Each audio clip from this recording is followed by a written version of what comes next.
आज आप सबके बीच में खुशबू रानी और रोशनी दीदी के साथ में एक माता रानी का भजन और साथ ही आप सभी को नवरात्रि की ढेर सारी शुभकामनाएं। माता रानी की कृपा आप सबके ऊपर बनी रहे। आइए गीत को सुनाते हैं।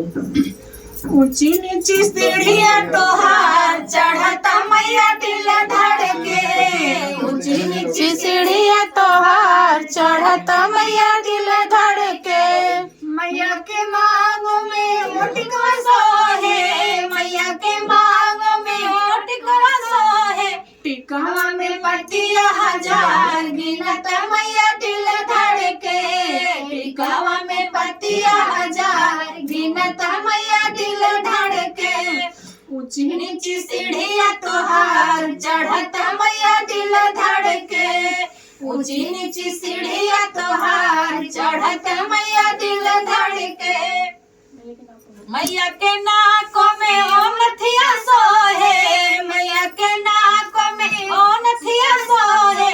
नथिया में पतिया हजार गिनत मैया दिल धड़के। नथिया में पतिया हजार गिनत मैया दिल धड़के। ऊंची नीची सीढ़ियां तोहार चढ़ता मैया दिल धड़के।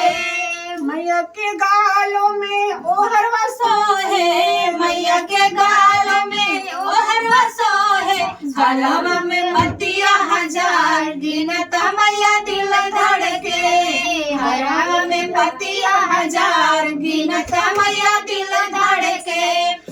ऊंची नीची सीढ़ियां तोहार चढ़ता मैया दिल धड़के।